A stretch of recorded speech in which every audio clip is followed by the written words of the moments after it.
Dili kaayo maayo ang Pasko sa pamilya sa tulo ka sundalo nga kumpirmadong patay sa panag-away sa Abu Sayyaf didto sa Albarca, Basilan niadtong Martes.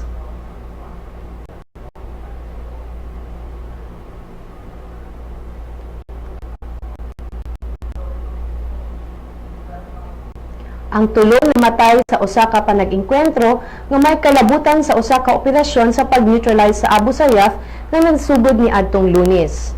Sa susamang engkwentro, 13 ka mga sundalo ang samaran, samtang 15 ang gikatahong patay ug 7 ang samaran sa bahin sa mga bandido. Niadtong Martes usab, 5 ka mga sundalo ang samaran sa dihang niatake ang laing grupo sa Abu Sayyaf sa usa ka kampo sa militar didto sa Patikol, Sulu.